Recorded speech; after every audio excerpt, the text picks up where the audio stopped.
All right, the NBA preseason is approaching. Training camp is underway. I want to talk about the number one pick in the draft, Cooper Flagg, the Dallas Mavericks, and what I consider to be one of the most fascinating teams in the Western Conference. Welcome to Chucking Darts, a podcast of informed, rigorous, reckless, harmless, speculative, and fun predictions about the game we love, and you can call me Chuck. This should be episode 231.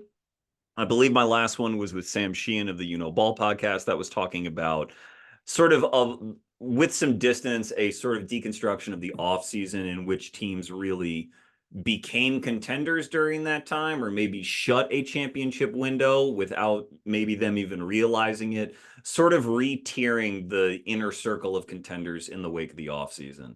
That was a really fun episode. Feel free to check that out.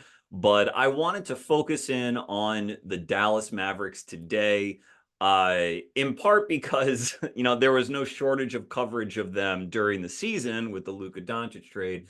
But now that era has ended, a new era has been sort of jump-started and kick-started. And I think this season is a very interesting test case on how a team can rebuild itself on the fly. To help me do that is Lauren Gunn. Lauren has been a credentialed reporter for the Mavs. She's worked for a variety of outlets, currently a free agent in so doing. But like myself, Lauren has a very busy 9 to 5, so we know the same struggle. Lauren came on my podcast last in the 2022 playoffs, which in Dallas Mavericks terms might as well have been a lifetime ago, but very happy to have her back. Lauren, how are you, and welcome back? Gosh, I'm in a very different place than that 2022 playoff run. But yeah, no, things are great. Things are definitely busy. I'm thrilled to be chatting all things Mavs, obviously. I'm really excited for this season because and I'm sure we'll get into it all, but there's a lot that everyone, including myself, are going to be looking forward to and kind of analyzing because there's a lot of questions we have about this very new group from top to bottom. And so I'm excited. I'm a little nervous because I've got big questions that I'm wondering if we're kind of glossing over amidst the excitement of Cooper Flagg, who we're all very excited about. But I have my questions and I'm ready. I'm anxious to get those answers once we kind of see that product on the floor. Yeah, let's get right to it and rub some of that gloss off of those questions, because those questions are what I'm very interested in. Correct me if I'm wrong, don't want to mischaracterize you, but I have, in following you and in our chats before, I sort of view you as a very reasonable and thorough analyst, but someone who tends toward like optimism, or someone who wants 100%. to be optimistic about the Mavericks. And I think, for a team that has as many veterans as this team has, to add a number one pick, and not just any number one pick, like a very hyped, productive, sort of team defining number one pick, as it were, in Flag, there would be plenty of reasons for optimism. So what are some of the questions that you have that are just sort of picking at that optimism that normally might be there for you with this team?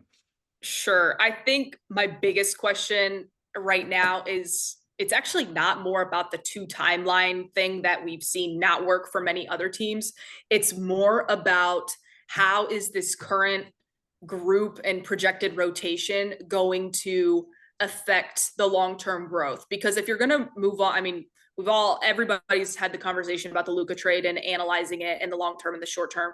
But for me, a big piece of the Luka trade was what about Derek Lively? Because there were some talks about when, the whole Kevin Durant saga was going on, there were talks about the Mavericks, like, okay, they're interested, but beyond the interest, like what would that even look like? And I think that's where most people's conversation stopped, with what the Mavs would have to offer and who their assets, that sort of thing. It never really went anywhere. But the point is, for the Mavericks, you now have Anthony Davis, and so the floor spacing naturally brings about questions about Derek Lively with his fit. And to me, there should never be a world in which you're considering Derek Lively's long-term fit with, or like long-term future with the organization. And I'm not suggesting that that's where they're at or that's what they've been doing. I have not heard or read anything that caters to that.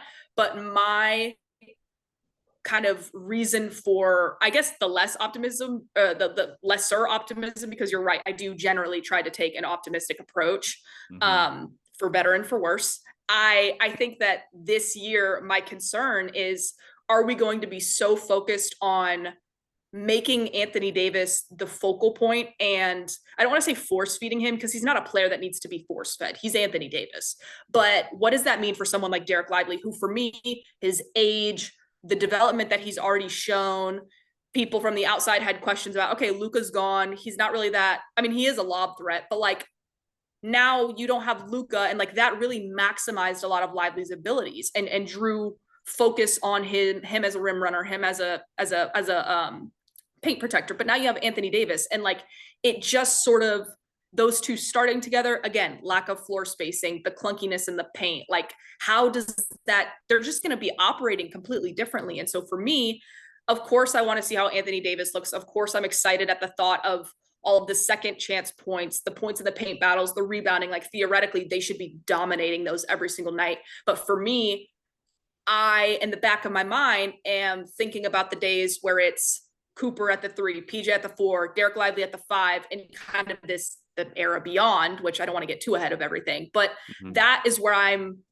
hoping for the idealized version of Derek Lively. And the nerves that I have and the reservations that I have for this season is the identity of what they're going to try to roll out there going to present him with clear limitations, whereas the system before just was perfect for him, picture perfect for him. So that with Derek Lively, I know it's all about Cooper Flagg and it's all about Anthony Davis and Kyrie, but for me, Derek Lively is a massive piece to this puzzle, and you have to make sure you get that right.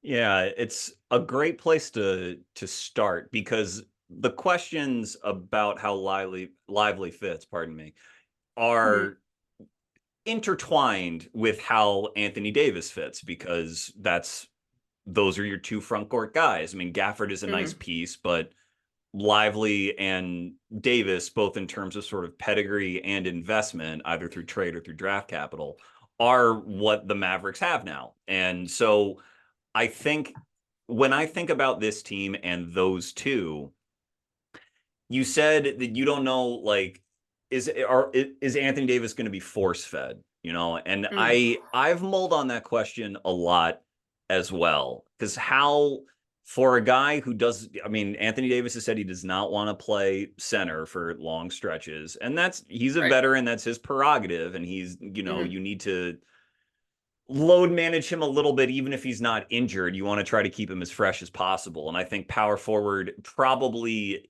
allows you to do that a bit more than playing him at center all of the time. But it's a team with an uncertain offensive identity. And if you go back, I was just going back through Jason Kidd's coaching career, because, you know, he recently had Luka, and you don't need to be that sophisticated an offensive coach to have a successful offense when you have Luka. That's nothing against Kidd. It's just that's the floor raising Luka provides you.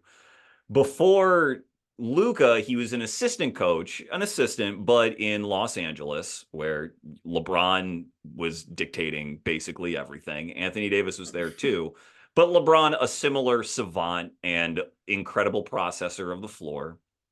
And before that, he was basically in Milwaukee during sort of the early developmental years with Giannis. And those were not, you know, super advanced offensive teams either. It's so curious, because he was such a cerebral player and organizer of offense as a point guard in the NBA.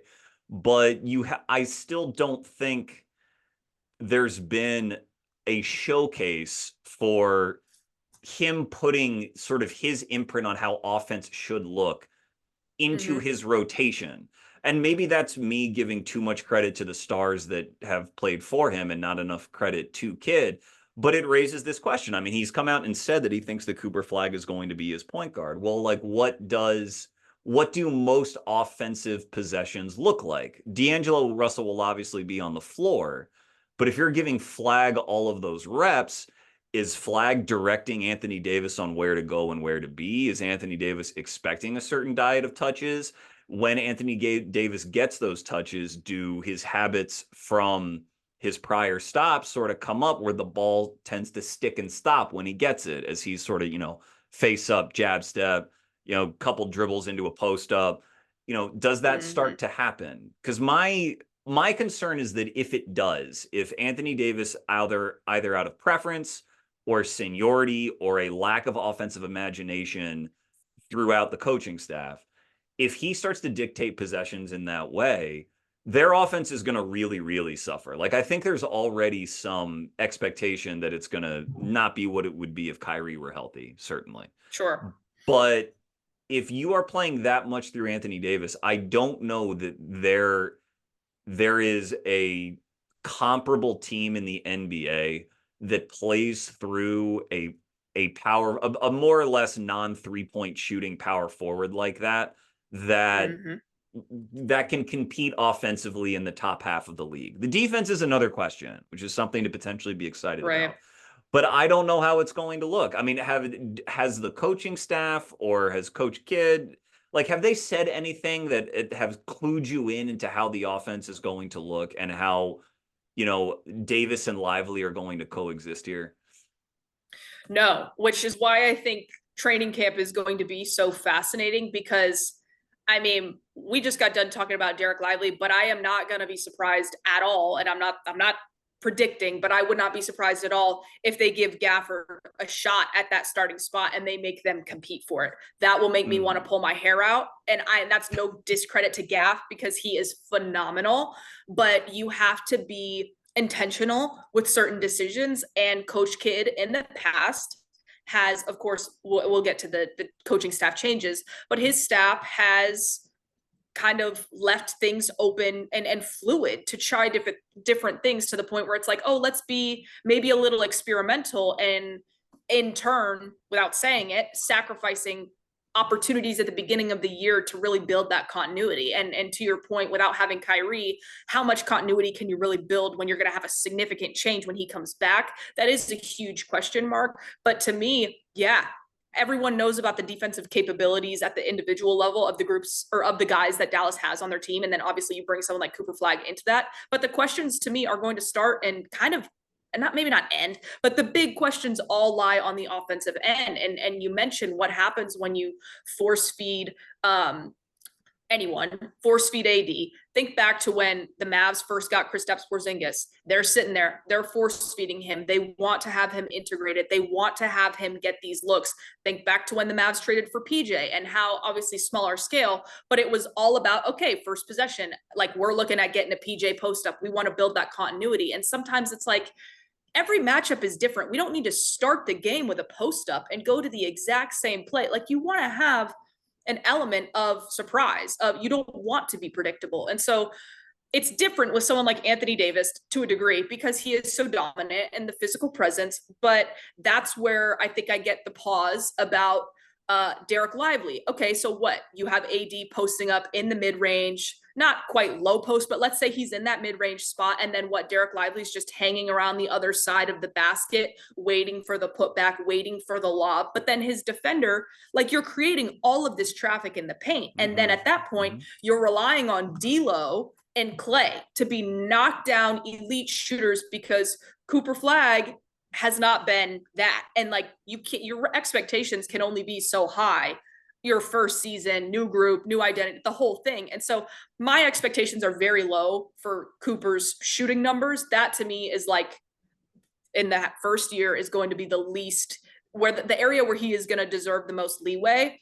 I'm looking for the defense, the hustle plays. The ball handling is a big question for me. I want to see how that develops with Phil Handy kind of just over the course of that first year, but then also beyond. But that's what I'm looking for with Cooper. But when you look at offensively, how the pieces fit together, it's not, I unfortunately am kind of am of the opinion that it is not going to be the, what is it, like Swiss Army knife group where you have all of these guys that can attack one-on-one. That's not the team anymore. Like with Luka, that was the priority of, okay, let's have creators, let's have play finishers, let's have shot makers. But now you're playing with a lot less spacing. So even if you have creators, like even if you want to throw PJ, Naji even, or Cooper, great, but then they're going to go into a very crowded paint or they're going to throw up a contested deep shot. And like at that point, how effective are your possessions? You're relying on your high floor defense, which in theory should be great, but again, okay, you're playing Derek Lively and you're playing Anthony Davis. What does the perimeter defense look like? Are you just banking on that second line of defense being so staggering and daunting that the deterrence is enough, the deterrence factor? So for me, I'm like, the defense, we'll see how that looks. We'll see what changes they make. But the offense right out of the gate, even with someone like D'Lo, a vet, everyone knows D'Lo's limitations, everyone knows D'Lo's strengths. I want to see how the ball moves. I want to see who gets force fed. Are they trying to, is there an element of force feeding Cooper just for the fans and just for like the excitement and the hype and to give him those opportunities? Because there are going to be times and key moments where the ball is going to Anthony Davis. It's not going to Cooper Flagg. And so at least early on. And so I have big questions about the ball movement, big questions about the schemes, because yeah, like you said, you no longer have a ball handler, like going kind of reflecting on the coaching history with Luka, with LeBron, with Giannis, when he kind of became handling that ball and getting to that point in his career. Like all of these things is a completely different style than what he's even used to. So even though you've got a lot of Lakers people, former coaches that are now part of this formula, I have big questions about the flow and about maximizing the current group's offensive capabilities that will offset the sort of lack of spacing and areas where they may not fit together as well. Yeah. This continuity, the concept of continuity and flow, kind of ironic because that's was always a popular term under Rick Carlisle when he was the coach of the Mavericks. You know, flow, continuity, Sure. having a bunch of players who could just sort of assess the court in an instant and attack without necessarily calling a bunch of plays. I think Flagg, you mentioned, are you going to want to feed Flagg just to try to build his confidence, or maybe because, you know, fans are looking for it? One of the great things about Cooper Flagg is that I don't think that he would demand that sort of No, accommodation. He's not going to want star touches because he thinks of himself as a star. He is not that way. for In sure. fact, I actually think he and Lively share some of that DNA. You know, both those Mm-hmm. guys, former number one overall high school recruits, and they both thrive as sort of quick thinking, connective passers. They receive the ball, they understand where the ball could go next. Now, they do it in different areas of the floor because Lively does it so frequently in the short roll, and Cooper can do it in a variety of ways on the perimeter. But Cooper played at Duke with Con Knipple, you know, Sion James, Tyrese Proctor, all very capable ball handlers in their own right, Mm-hmm. and guys who all bought into the same ethic of, you know, this ball is not going to stick. We are going to run one action. We could swing the ball the other way and run a secondary action off of that first action. We're going to give, when Cooper receives the ball, he's going to know that he has multiple options that are already in motion to try to hit. And I think it worked wonders in making Cooper better over the course of his freshman season at Duke. What is so, I guess, confusing is one word, worrying maybe is another word for me about this Mavericks situation is like, if you want to break it down into like building blocks, number one, you Mm-hmm. got to figure out, well, what do we want our identity to be on offense? Who are the players that we want attacking? Because like Klay Thompson is not an attacker at this stage in his career, and you would not want him driving to the hoop over and over and over in a given game anyway, given his age and Mm-hmm. everything else. So that's one person that's going to remain not necessarily stationary, but they're going to just probably just float around the perimeter, maybe set screens and pop here and there and relocate, but like a perimeter oriented person.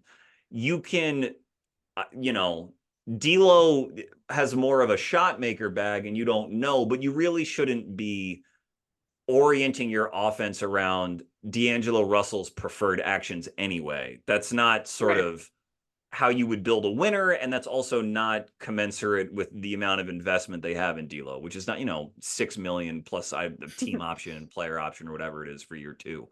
So he's sort of on the back burner. So then you get to Flagg and Lively and AD, and I think what we keep running into here is that if they could set Flagg up, because he is the number one pick, so they should set him up as best they can as the future of the franchise. If they want to set him up to play in his preferred way, they have the screen setters in Davis and in Lively to do that, where you could run Cooper a lot off of the ball, get him touches Mhm. either on the move but behind the 3-point line, or if you want to do elbow extended in the early going so he sort of gets, more familiarity with just being in the paint in the NBA and what that looks like. You could do that too. So you can do something there with always having a vertical threat for him to look for and look at. I Right. think there is stuff there that could work. It just comes down to when the ball reaches Anthony Davis's hands, what is he going to do with it? And how quickly is the ball going to come back out? And does AD, and I'm not using this to sort of criticize him, but will Right. he feel like, as the max player, as the centerpiece of this trade, as the guy clearly that Nico Harrison is banking a lot on, like, is he going to feel like I need to lead this group? And leading this group means I need to lead the group in touches, and the offense does have to flow. That is going to be the best way for us to try to win, is the ball flowing through me.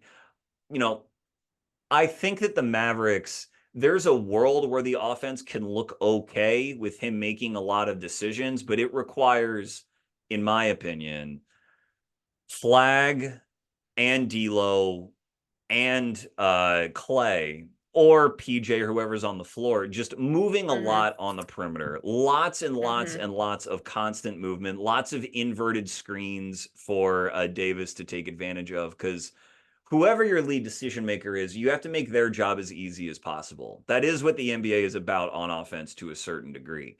And Right. so is there a chance that the team could find that stride? Sure, I'm not going to write it off, but I think it's going to take a lot of time. And that's where these other minor things like, well, who's going to be playing at five in order to build that continuity with Davis the most? How quickly are the Mavs, if they start out slow, going to try to buckle and try to close with Anthony Davis at five? And, then you've got to make sure you're managing the relationship with Lively and Gafford with them sitting a little bit more. How Mhm. often is Anthony Davis going to miss games because of his injury history? Because obviously, if he misses 20 games, Mavericks fans might sign up for that if it's saying he's going to play in 62 games, he's only going to miss 20.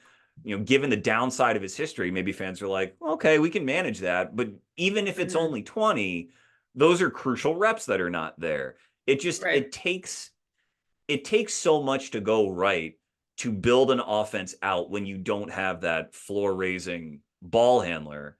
And Right. that's what really, really concerns me about this team.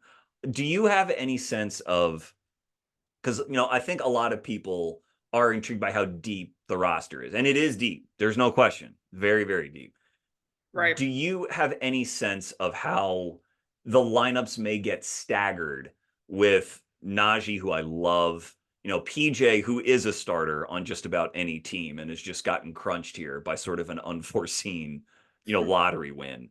Like Right. how those guys, to say nothing of like Exum or Brandon Williams or Caleb Martin, all these other players that they have, Mhm. uh, how those bench pieces are going to be integrated, and who do you expect to see, for example, PJ close a lot of games ahead of Lively or Gafford, or Naji to close games Mhm. ahead of D'Angelo Russell? Like, how do you think all of that projects to shake out?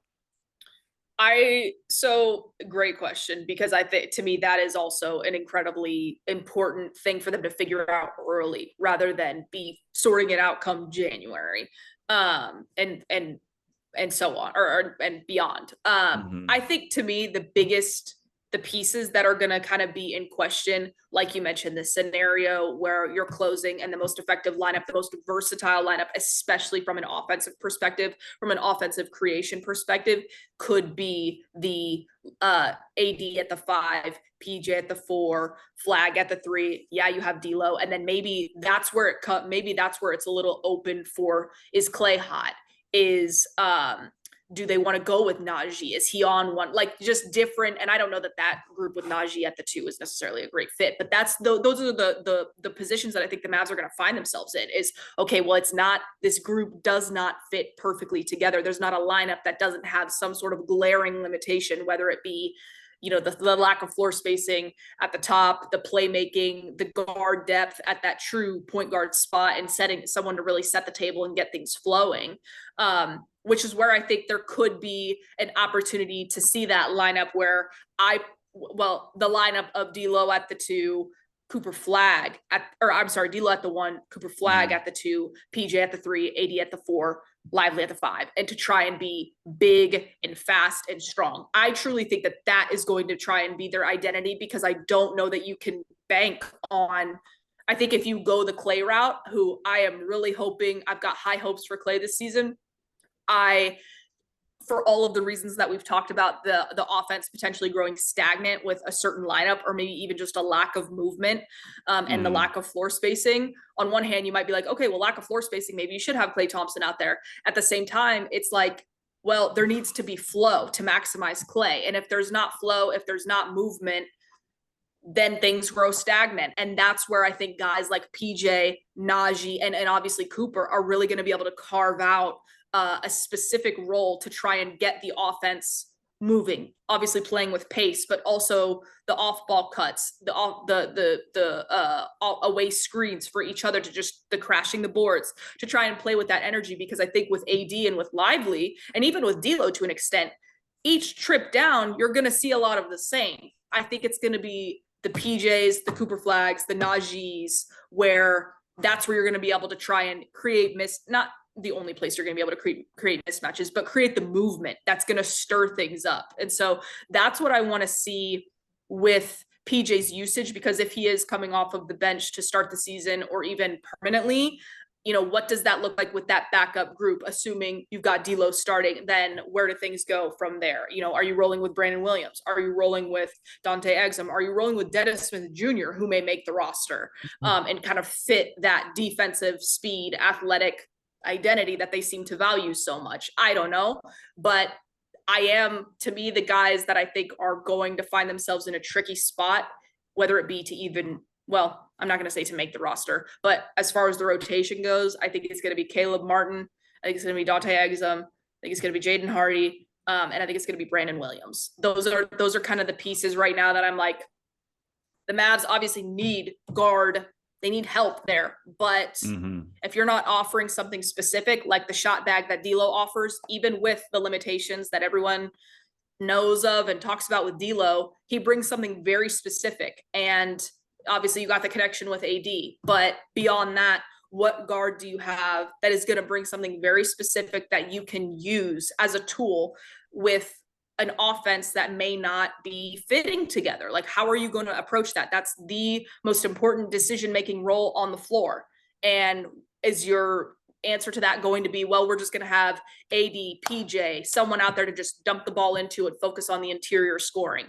I think everybody knows that that's not really a plan, and you've got to be able to have something to counter that, or you've got to have some level of creativity to go against what everyone else is going to be planning for, because every opposing team is going to be focused on the size, the points in the paint, the rebounding, that sort of thing. So I think that there's a real world where maybe PJ does find a way to get into that starting position. What does that mean for AD at the 5? And then, like you mentioned, what does that mean for Lively and Gafford? Are they spending a little too much time on the bench? That's where I have concerns about Lively's development.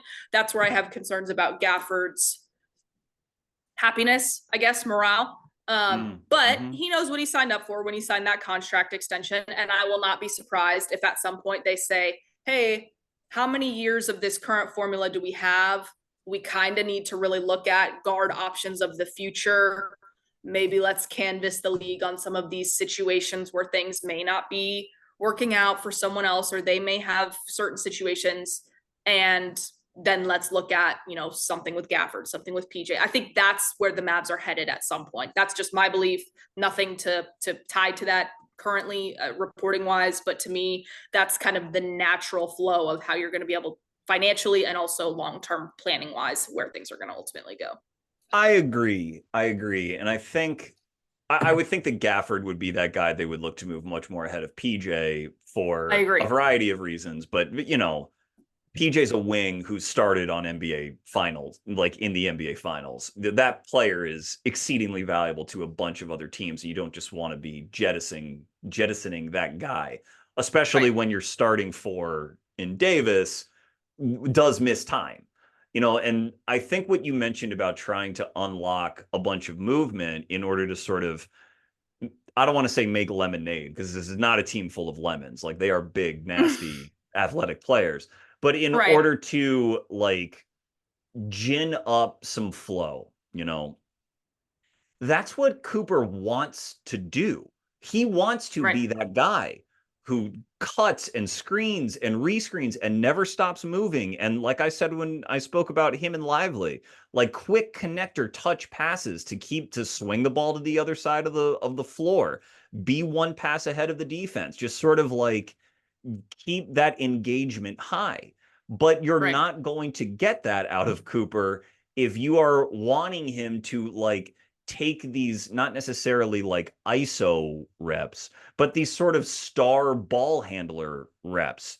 And that's why I've never been a fan of the two timelines thing in the other organizations, but that doesn't mean that it cannot necessarily work. All you really like, Right. you could say that the Minnesota Timberwolves have been on two timelines and it's worked out very well for them. It's just, Anthony Edwards is ahead of schedule. That's what you need to have. You need to have Right. young, really good players who are ahead of schedule and ready to play with vets. And it's too much to ask of Cooper to be that guy in any sort of a playoff scenario this season, because he's 19 years old. So, he's 18 years old right now. He turns 19 Right. in December. So I think that there will be a temptation, a theoretical temptation, to give him those point guard reps, but I expect the beginning of the season to be sort of like a cold shower and like a reality check, to be like, these point guard reps are great, but like, we're 2-7 and we need to win some games. Yeah. So I don't think it's a bad thing to just get Cooper doing what he's comfortable doing. I don't think you need to make him uncomfortable. And I don't want to project too much on the kid, but he does have a little bit of an old school ethos to him. I remember, especially when he was coaching those Bucks teams, he was known as more of sort of like a hard ass. It's supposed to be hard. It's supposed to hurt. Like, he has that in him, about he believes in that sort of way of development. I'm not necessarily disagreeing with that way of development, but like toughening a team and uh building comfortable, repeatable habits can coexist. There's a Hmm. way where you can make sure that Cooper is playing with his hair on fire and not playing tentatively. And that Hmm. is also related to, I think, the team's possible defensive identity. Right. The optimism really around this team is around it's all of this length, all of these athletes, many of whom are in their prime, who can just sort of swarm opposing teams. And to me, that is easier said than done for a couple different reasons. In the league now, there are teams that lead with a defensive foot first, that like build their identity around the defensive end of the floor. I think the Orlando Magic are one such team. I think that the Oklahoma City Thunder, frankly, are another team that's like, that is their identity. That's what you have to buy in to do to get minutes. And they can Hmm. sustain that effort. And the Magic have needed to sort of elevate on offense because they've had a stuck in the mud offense, but they acquired Desmond Bane. Good for them. The Thunder obviously won a title because their floor raiser is such a brilliant floor raiser, and they have Hmm. maturing offensive talents around them that they are able to beat everybody up. So I'm not saying that defensive first basketball is not successful. It certainly can be, but it Right. requires, first and foremost, it requires the right kind of personnel to play sort of modern day NBA defense, which I would say is defense defined by ground coverage, the ability to stick on a closeout and hound opposing ball handlers and make sure that they are uncomfortable as frequently as possible. Like, you have to be able to execute those responsibilities, which is hard. Like, Hmm. I don't think that Clay and D'Angelo Russell, to pick out 2/5 of their starting lineup, are particularly built to do that at this stage of their Mm-hmm. careers. And that is going to make just that identity, executing that scheme, very difficult. The other thing it takes, which is the case with Orlando and with Oklahoma City both, is that it takes young, fresh legs a lot. Like you need to have a lot of not only depth, but just sort of like youth and energy to play that way because it's exhausting. Play like Mm-hmm. the amount of ground that NBA teams have to cover to play defense nowadays is more than it ever has been. And that not only now is going to implicate Thompson and Russell, it would implicate Anthony Davis as well. And I get why they have prioritized guys like Exum and a little bit with Caleb Martin, because Caleb can play that way a little bit. But I'm not even certain that the team is built defensively to make perimeter actions very, very difficult. They have the back line for sure, and they have Right. toughness and switchability with Naji and with PJ. Cooper, I think, is going to be like willing to be in those actions. But even Cooper, again, young kid, number one, don't want to put too much on his plate. I don't think him like Mm-hmm. guarding star opposing ball handlers is at least going to lead to many wins. Maybe he'll appreciate the assignment, but it's Right. still, I don't think, like a winning recipe at this point.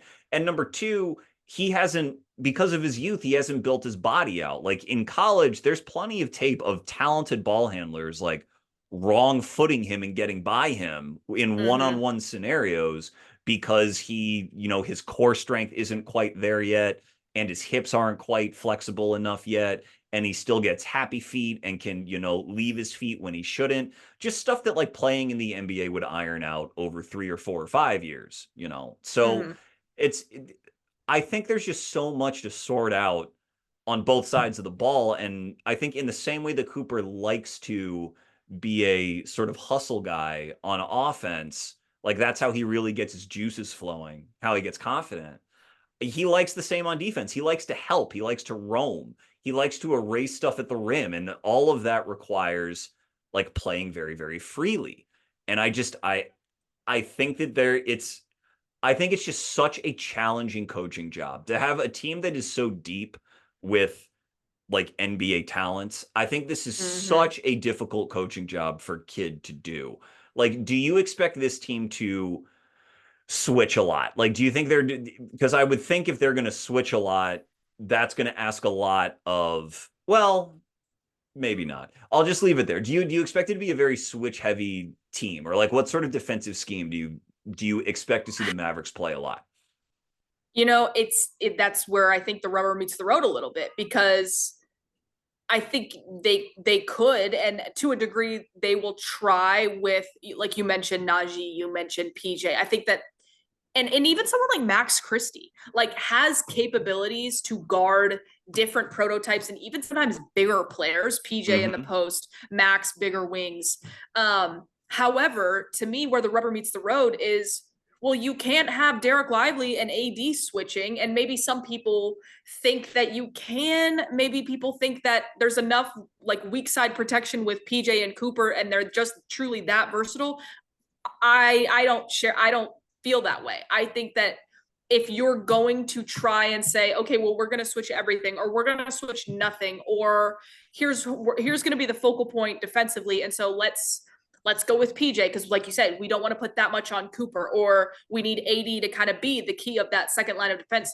To me, the way most teams in the league are constructed, leaving Lively and AD sort of in the back and not, and having, I don't want to say low expectations perimeter from a perimeter defense perspective, but you have to have reasonable expectations of like Derek Lively, great footwork, but like, do you want him out there getting switched? No, you probably don't.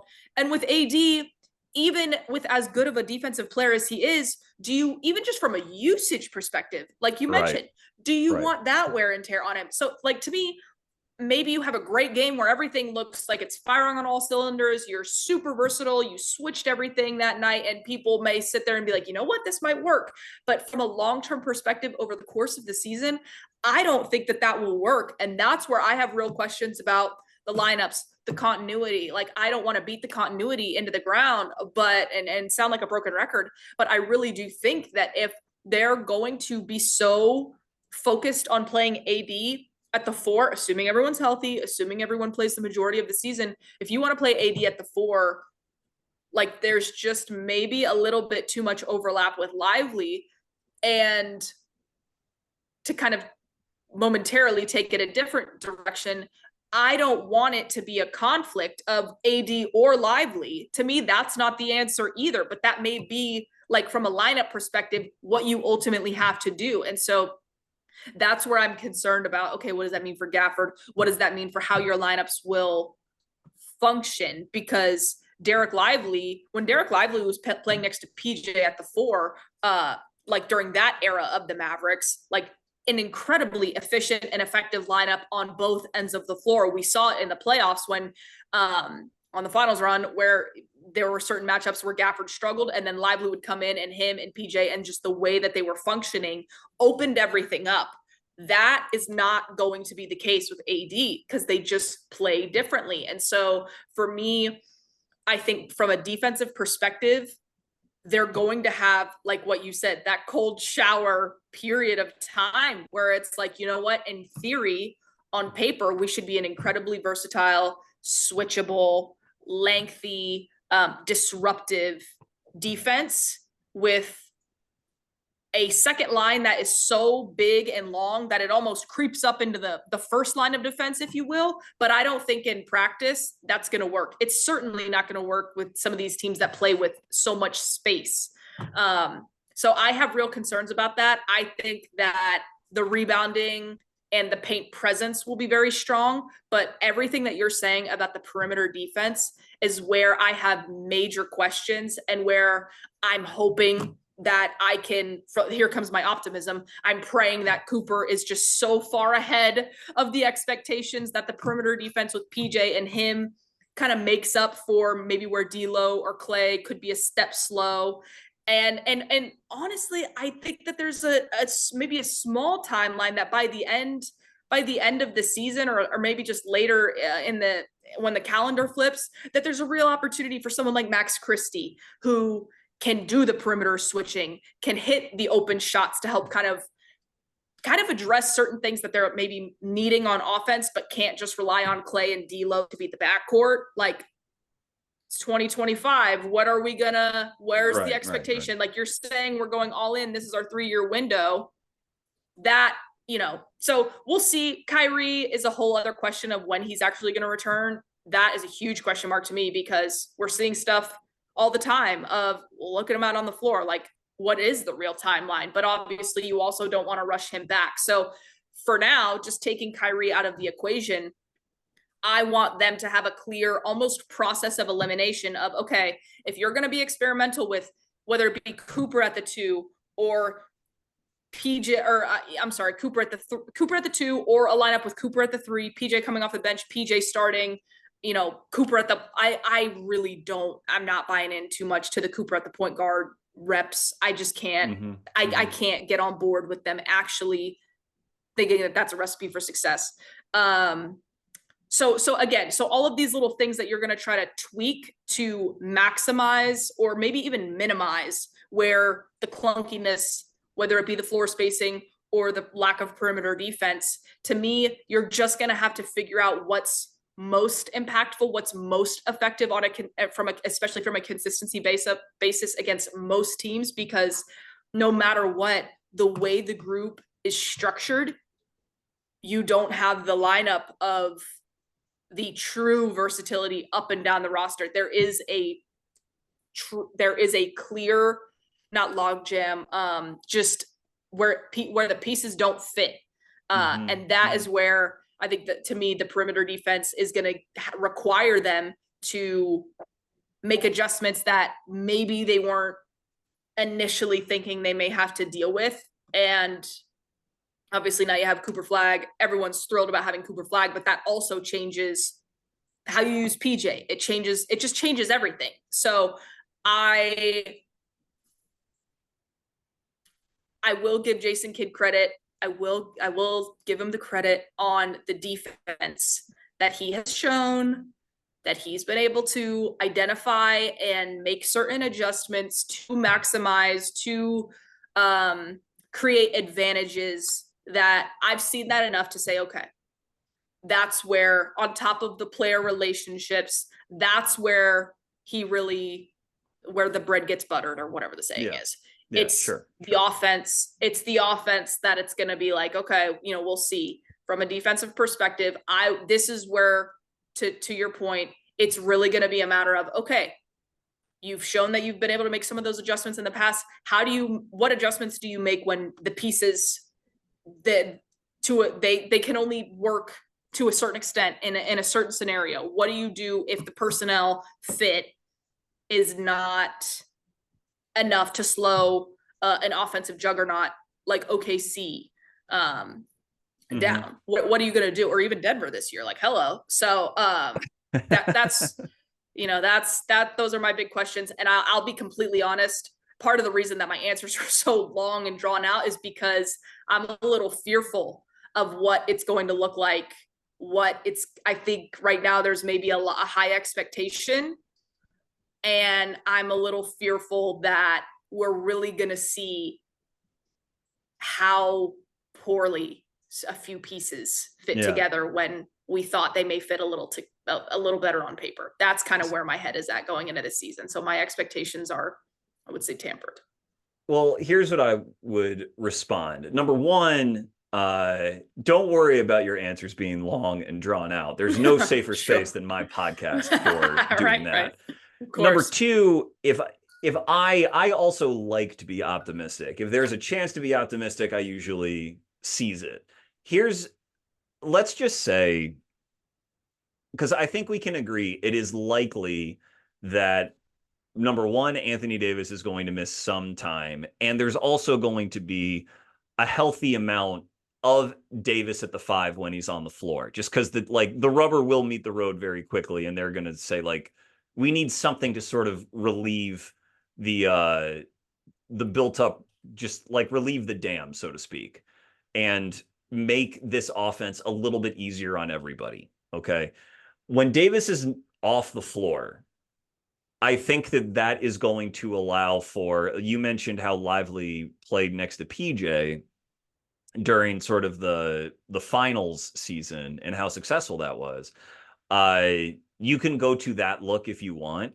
You can also put Cooper, I guess, on offense at the nominal 4 if you want to involve him in more pick and roll action. And if you just run what every NBA team likes to run, like a double, like a stagger screen where he and AD are, or pardon me, he and like Lively, for example, are setting a stagger screen for some ball handler, you're going to have to account for Lively going downhill. If Clay's on the floor, defenses are going to pay attention to Clay.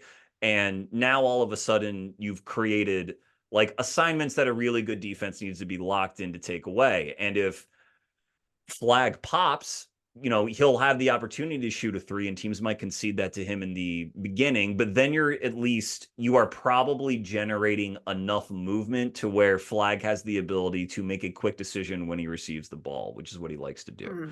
So it's not as though you can't find something. I also think that if you want to try to save legs on defense, because you can't play this sort of like maniac ball that teams like the Thunder or the Magic play as defensive identities, you at least need to have someone at point of attack who can really, really get over screens, which is what Clay and D'Lo, I don't think, can be counted on to do very well at this stage of their respective careers. And that's why I think that there is a real chance that Naji plays a lot, because he is a very sound decision maker as a ball handler, like driving wing. He's been that throughout his career, going back to when he broke in with the Pelicans. and he can really defend. And I think he is a pretty good, maybe not elite. He's not Lou Dort. No one is, but he's pretty good at getting over screens and staying attached. And he, like, playing hard is a skill. And if you want someone to sort of set a defensive temperament and tempo, then it's helpful to have someone at point of attack who's going to put in that consistent effort and win their fair share of battles. I don't want to over index it because I think sort of old NBA heads do over index that sort of thing. Like, ooh, Pat Beverly's a dog. Well, Pat Beverly's out of the league. He's a dog, but he's out of the league. Like, there are limits to putting so much on there, but it does matter to a certain extent. Like, Dennis Schroeder keeps getting chances in part because he can do that. And I don't think there's nothing to it. So if there are lineups out there, imagine either I guess Naji at the nominal point guard spot, but Naji, Clay, Flagg, PJ, and AD, or Lively if AD's out, or you have those kind of five, then I think you at least have the defensive personnel on the floor to play the kind of defense that you want to play, where like you don't have to worry about sustained effort, and you don't have to like white knuckle it hoping that AD doesn't overexert himself and get hurt. Or you can sub in Max Christie for one of those guys, and also again the energy level, the freshness, that can all be there. I think there's a chance some of that works. And I think if you are, I guess, if you're trying to figure out where the season might lead, in the Western Conference, which is the other thing I wanted to touch on, is like, where is their actual place in the West? I think that you can be optimistic enough that the team can sort of get to the play-in, and maybe that by that point you're folding Kyrie back in. But I find it hard to imagine that the team is going to like rip off, a 13-2 run in the regular season. Because doing that just means that the team is very confident in how it's playing. And I just don't know how they're going to play. Maybe it's me not, seeing the vision, so to speak, to use a Nicoism. But like, I just don't know bell to bell how it's all going to, where the smoothness is going to come in. But I think with Naji, like, I could see a world where Naji Marshall, frankly, is like a finalist or maybe even wins most improved player. If he ends up like starting the majority of games because that unlocks something with how they want to play defensively, and that keeps them in games, and he's now getting his assist totals up because the ball is in his hands more often, and he develops some sort of chemistry with Flagg and with Lively, like, maybe that is a narrative that emerges. Stranger things have happened, but again, do you get any sense about how, if they view Naji in that capacity, are they expecting to get more than 25 minutes a night out of him? Or like you mentioned earlier that you think that you're kind of implying that probably Gafford is going to get squeezed the most, like relative to his talent. Do you think that can happen on the wing to somebody, and if so, who? Yeah, I think it will happen on the wing. I don't think it will be Naji because, I mean, you mentioned all of the things that he offers, and kind of going back to Naji at the point guard, we did see that last year. Last year when Dallas was dealing with so many injuries, there were certain nights where it was like, good Lord, whose hands are we going to put the ball in? And it was Naji, and he was incredibly effective, put up crazy couple of nights. There were some crazy stat lines that he put up, and they trust him. They trust his decision making. They trust even the playmaking and the shot making. Like some of the shots he makes is baffling, but incredibly underrated player. and because of some of those unique things that he can bring to the table at a high level, I do think that there's a very real chance that we'll see one of those experimental lineups will include Naji at the point, especially when, for all the same reasons that I talk about their current guard depth of on day one of, okay, who do we have that's healthy that we're going to kind of be constructing these guard minutes on. You're looking at, well, whoever makes the roster between, it looks like it's going to be between Brendan Williams and probably Dennis Smith Jr. there at the end, and maybe Dante Exum, but we'll see about that. Like, let's say you're picking from just that group. Your backup minutes are one of Exum, Brandon Williams, Dennis Smith Jr. Like, I think that there's a very real world in which they say, you know what, let's roll with a Naji lineup. We've seen Naji at the point. We've seen him play with different kinds of lineups. We know that he can fulfill that role, and we trust him maybe more than we do Exum or Brandon Williams, because Brandon Williams was phenomenal towards the end of last season. However, where it's going to crush me if he doesn't make the roster or if he doesn't get the minutes, which sounds crazy, is, and I didn't forget about Ryan Nembhard for those listening. I just don't know how that's all going to, I don't know what my expectations there. I love him, but those are just my expectations. I think that that's where Brandon Williams could be the odd man out, where it's like, we need point of attack defense. We just need more aggressiveness. We need more perimeter defense. That's where our focus is. That was why we went and got Exum in the first place. We don't need scorers as much, which is Brandon Williams that man can put the ball in the bucket. And so is that what you need?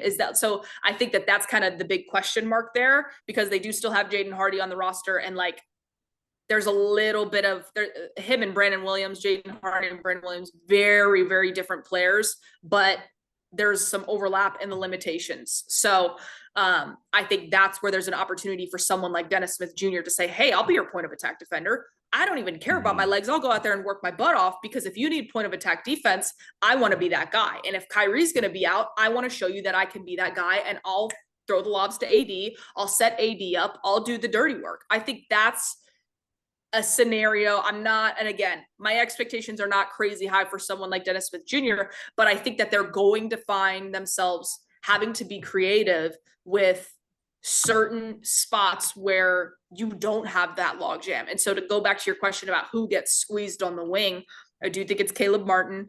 I'm having a very difficult time seeing how that's gonna not be the case, because if it's not him, then you're either balancing out those minutes with someone else, or it is going to be someone else that gets squeezed altogether. And so it's not going to be Naji. It's not going to be PJ. Obviously, it's not going to be Cooper Flagg. And to me, if somehow it's Max Christie, you've done something wrong. To me, I don't know if I am just biased on Max Christie, but to me, you need to be, I don't want to say prioritizing him as on this 2 timeline scenario, but to me, I have seen enough to where you have to consider at some point, is what we're asking for from Clay being more effectively done, especially from a 2-way perspective, by Max Christie. And to me, within 18 months, the answer to that should be yes. That I do believe that.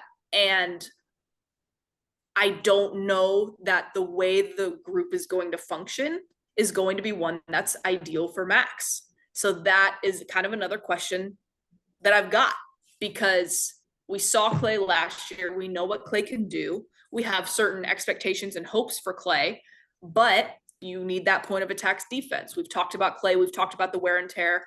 And then obviously we saw the inconsistency last year, hoping for a bounce back. But as far as the legs, as far as the health, as far as the dirty work, you can only ask Clay to do so much, even just from a preservation standpoint. Someone like Max not only has the legs and the youth to do it, he's got the mentality and the willingness to do it. He's shown that time and time again.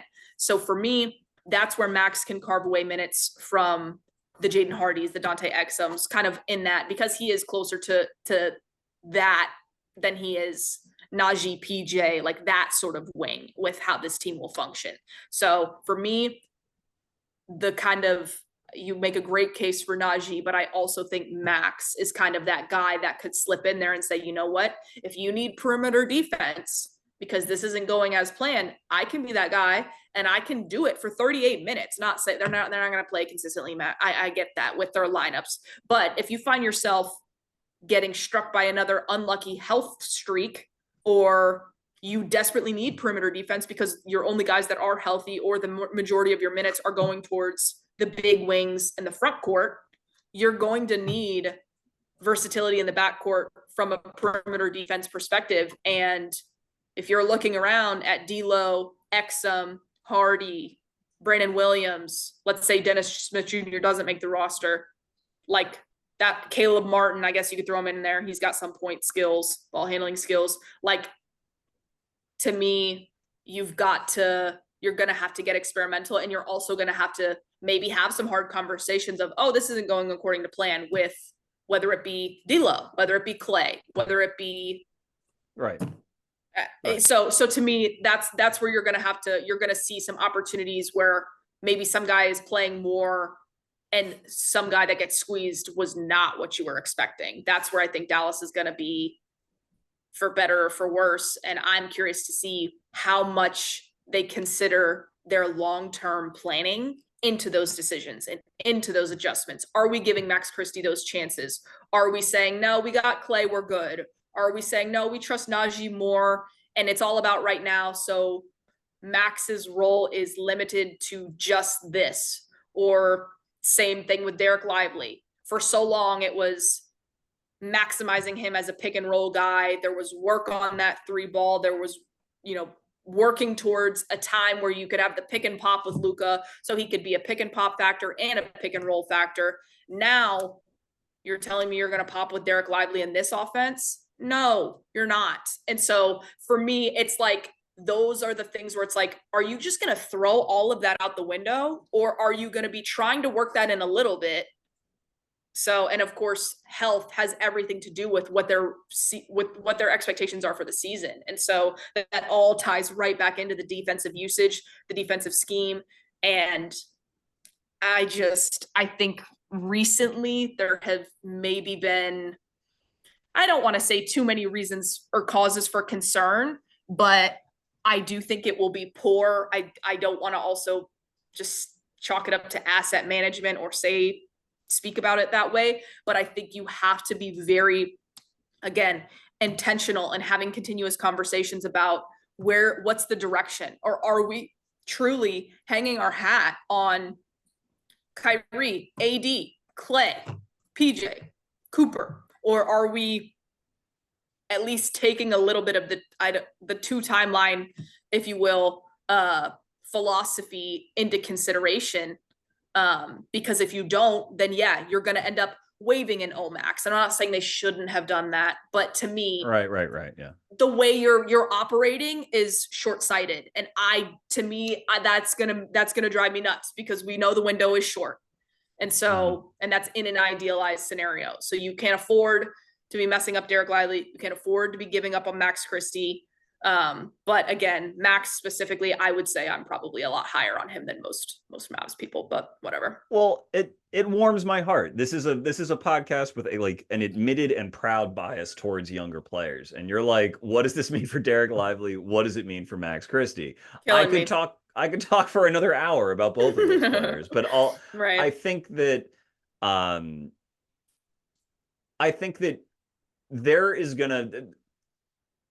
there's going to be some degree of wear and tear. Like I keep mentioning, I'm trying to budget in some missed time for Anthony Davis. I'm sure D'Lo's not going to play 75 games this year either. Like there's going to be some organic opportunities to mix and match here a little bit.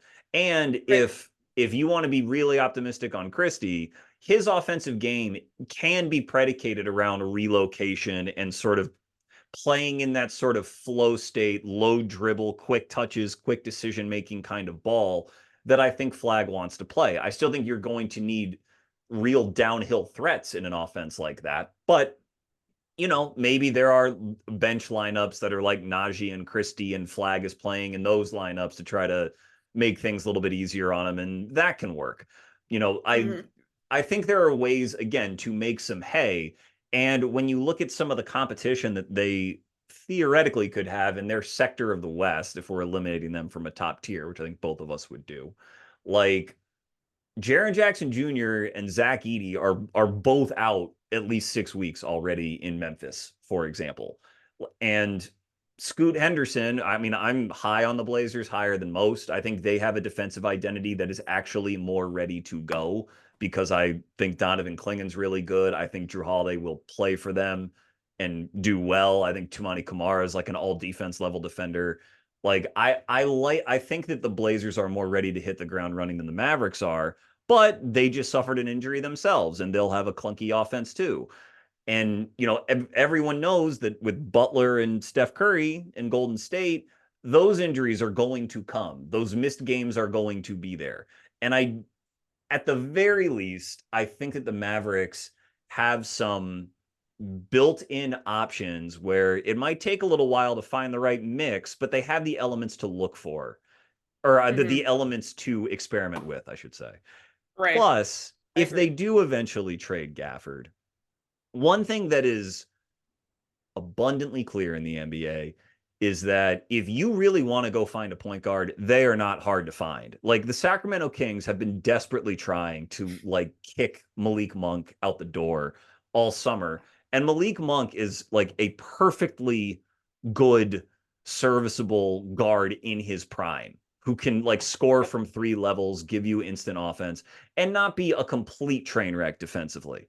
Like the reason that the Kings are punting Monk is because Sabonis has so many defensive deficiencies that you can't give anything away at the point of attack. Because if you do, it's a layup line, for the other team. But that has more to do with Sabonis's limitations and the Kings' investment in Sabonis than it has to do with the idea that Monk is just a useless NBA player, which he absolutely is not.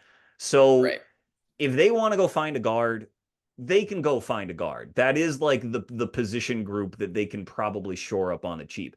In fact, it's one of the reasons I did not like that Russell signing, not because of the number, but because of how quickly they decided on him. Like Cole Anthony was looking for work 3 weeks later, and you can find plenty of people. That's what I'm saying. Like you can find plenty of people who just says Cole Anthony is flatly better than D'Angelo Russell. Like, but that means that it's a correctable issue. It's correctable. And maybe D'Lo has stretches that are really good to start the year. It's hard to say. It's just that when you need things to go well and you need to find this mix that is not immediately apparent for this roster, you would want at least the other infrastructure in the organization to be like solid. And with the departure of Coach Sweeney, Coach Dudley, Coach Shamgod to other orgs, there's been plenty of little whisper campaigns about like how the Mavs compensate their assistant coaches, like there's whispers, and I'll just call them whispers because I don't have any solid reporting on it. But like you would want everyone just rowing in the same direction, just whatever, pick your metaphor, but you just want everyone to at least have the shared common goal and mindset in order to execute a 2-timeline sort of thing, especially one like this, where it's not really clear which timeline fits in with the other timeline and how and everything else. So I don't think it's impossible. I really don't. I think it's going to take like the best coaching of Kid's career to get it done. And we'll see. It doesn't mean that the team won't be fun, because it's going to be fun to watch Flagg interact with these other elements and see how he solves it, because he is like a very high feel guy. And I think when you see him in those lineups where he's playing more of the power forward position, where the team is more committed to like getting out and running, which is another thing he can do with Lively a lot better he can do with Davis at Davis's age. It's another way to sort of alleviate some clunkiness, is if you're just pushing transition over and over, which is another reason I love Naji to play with those guys. But if you can find sort of that tempo, just the right tempo to play with, and how to feed defense into offense, then you can find something to at least hold down the fort until that guard position gets shored up, or until Kyrie comes back, if that's going to happen this year. It's just, I think we're on the same page that like as of right now, it's not there with how it's going to start the season. But it doesn't mean that they don't have different little pivots and other chess moves to play.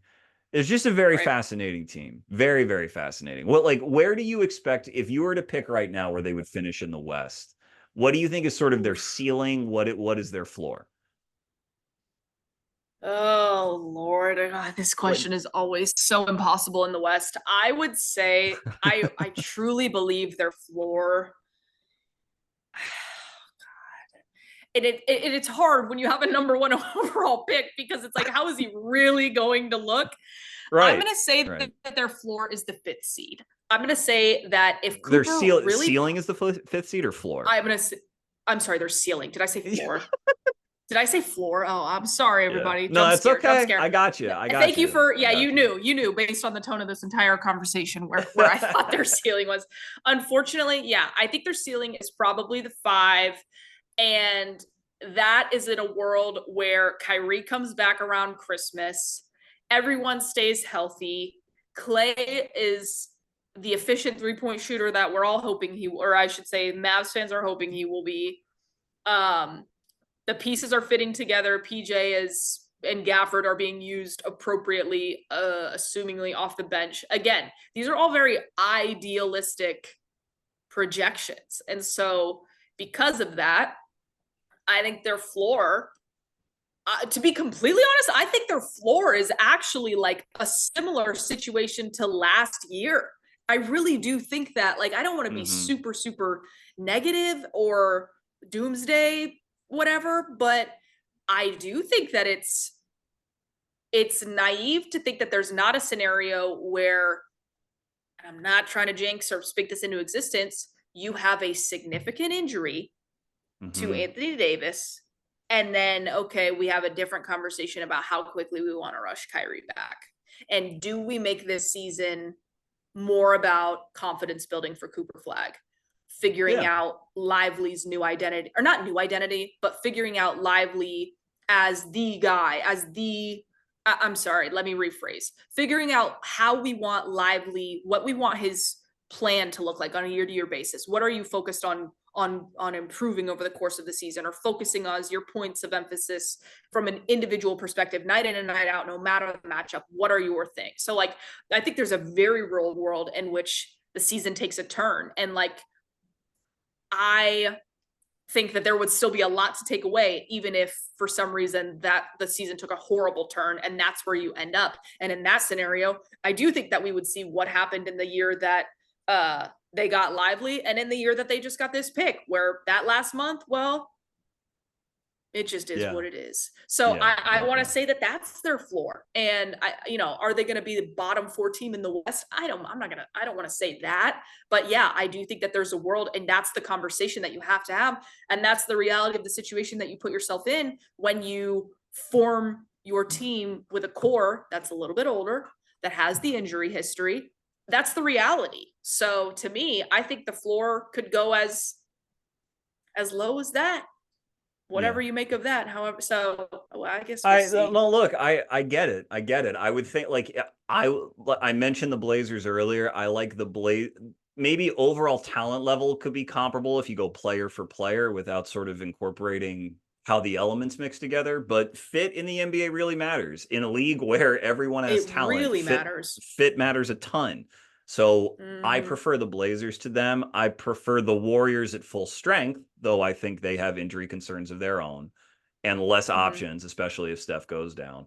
I prefer the Spurs to them, but if Wemby gets hurt, then all bets are off there. But again, that's Wemby being a center who shoots threes as often as he does. It might bother or rankle some people that he's not more dominant in the post, but it does, like, it just opens the paint in such a way that it's so helpful for Castle, Fox, Vassell, Yeah, Harper, I Dylan mean it's Harper, and so like those three teams, I think clear them. I think the top five in the West, what Oklahoma in some order: Oklahoma City, Minnesota, Denver, Houston, Lakers. So that's five right there. I said another three. That's eight. That puts them down at nine. Yeah, I mean, who then you're talking about Grizzlies and the Kings if they ever end up with Jonathan Kuminga, which presumably they will at some point. mm-hmm. Like it can get weird, and Yeah. it's not like Jason Kidd has been immune to like controversy as a coach in terms of moving on from one location and going to another. If he senses that the ship is sinking, that can have a trickle down effect. There's lots of bad ways it could go. But what I have maintained as soon as I found out they won the lottery, knowing that they were going to get Cooper Flagg, is that the team is going to become Cooper's team faster than anybody thinks. That's what happens when you draft like a blue chip talent, is like, especially one who plays with as much energy and just sort of fire. Again, I'm doing old head analysis now, but it's true. Like, the team ends up taking on the personality of its lead guy, and Cooper is going to be the lead guy in Dallas, and they will take on his personality. It may not be by Halloween this year, but sooner or later that is going to happen. And once it does, there might be the team might look a lot different in 12 or 18 months, but that will be a team identity that fans will definitely gravitate toward. So I don't want to be all doom and gloom, because I'm not, but it's a team that is very much in transition, but Lauren, I've taken enough of your time. Thank you very much. I do want you to get off whatever final takes you have, but I also want to be respectful because you've been very generous. No, I appreciate you having me on. I like you could talk about this stuff all day. I don't want to be so doom and gloom either.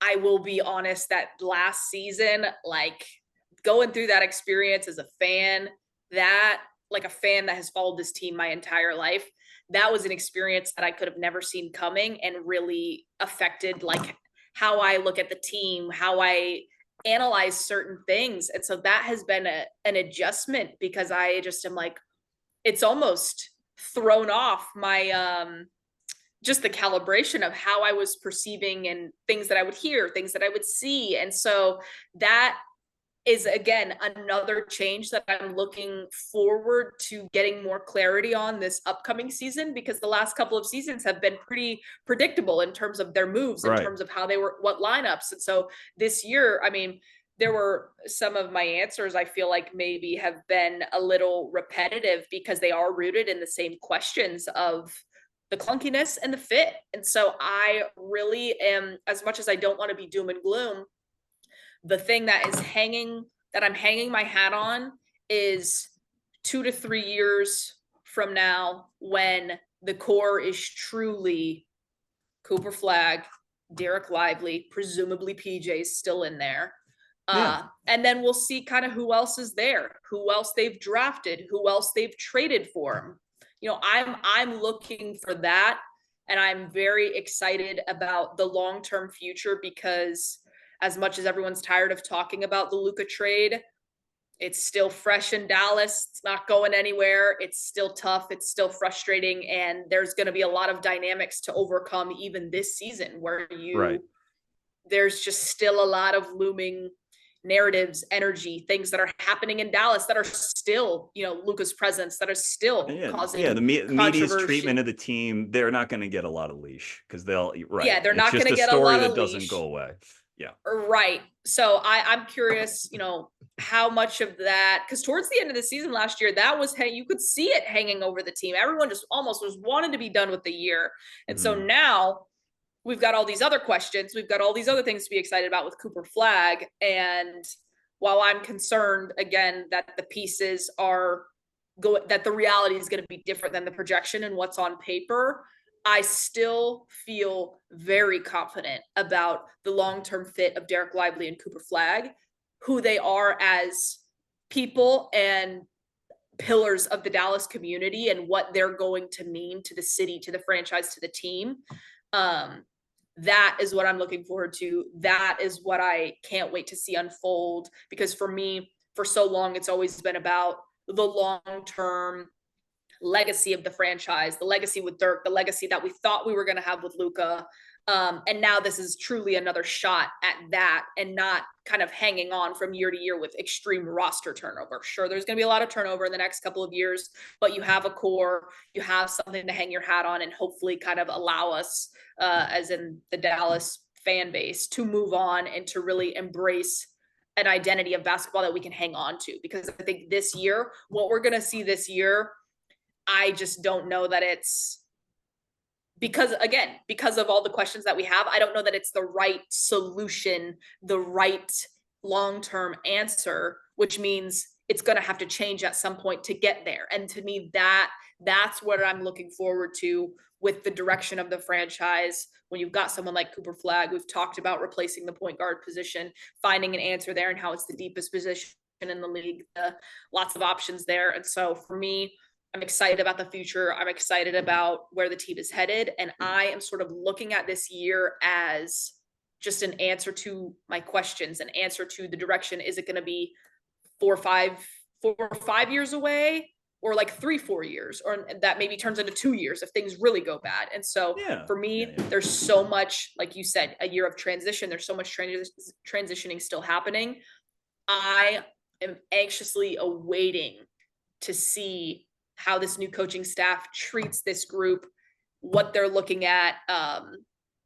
It brought me back to Derek Lively's first year, his rookie year, when the expectation was just go play hard, you'll adjust to the pace, and limit your fouls. That was it. That was all they asked him to do. And as the season went on, you just saw him putting it together, finishing tough looks in the paint, some of these tough hook shots that you just wouldn't expect a rookie to make. And so I'm hoping, and I'm trying to stay optimistic, that we will have a moment like that with Cooper, where it's going to be a completely different set of standards and expectations and whatnot. But getting to see those moments of a rookie and a blue chip prospect kind of put it all together and ascend to a star in this league, that is something that I'm really looking forward to, whether it be 6 months, whether it be 4 years. I think everybody in Dallas is looking forward to that. And we just got to take that, and I think go into this season understanding that it may not be perfect, but at least we've got a direction and the flag has been planted. So we just got to ride it out. You really landed the plane on that one. Thank you. They might be a team in crisis, but that's why we have these conversations. They can be therapeutic as much as they are insightful. You're the best, Lauren Gunn. Thank you so much for joining. Where can people find you? Where will you be active this year? Yes, so you can find me on Twitter at the Lauren Gunn. That's Gunn with 2 N's. Right. I am going to do my best to try and stay more consistent with my Mavs coverage this year. This last year was a whirlwind, partially, like you mentioned at the top, because of how busy we are outside of all things basketball. But then the Luka trade just, for many reasons, just made me want to disengage. So I'm hoping that this year, fresh start, the optimism will return. I'm going to be, pushing my Max Christie propaganda left and right. So come find me if you want to see all that. That's right. Hell yeah. Yeah. Don't forget about Max. It's not his fault. Don't forget. Do not forget. All right. Thank you, Lauren. Thank you all for listening. This has been Chucking Darts. It's okay to be wrong about sports. Find your dartboard and start chucking. Thank you.